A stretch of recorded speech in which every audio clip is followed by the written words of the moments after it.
Welcome back to another episode of Do It the Hard Way.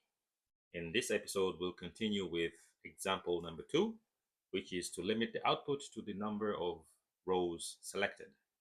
So here is how it goes in awk. We'll use the same command we used the last time. ls-la, type it through awk,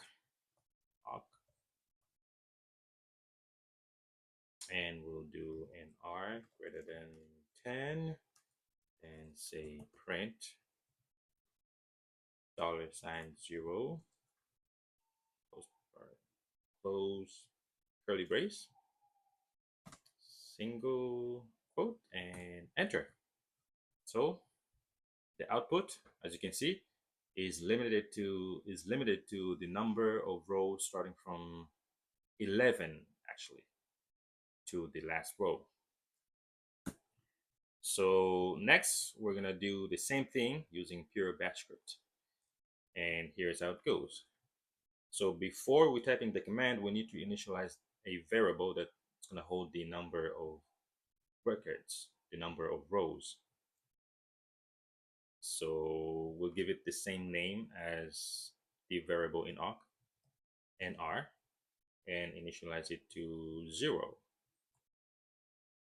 The end, then we'll execute the command ls-la, then pipe it through while read-a line semicolon do. Then here's where the filtering happens. So we'll do open parentheses nr greater than 10. So it's going to filter the output to the number of rows starting from 11 because it's greater than 10. It's greater than 10. So only then will the next command be executed, which is echo $,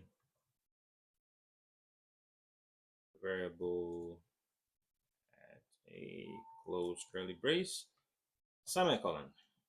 And last thing we need to do is update the number of rows. So that's going to be nr plus plus close parentheses, semicolon, and done.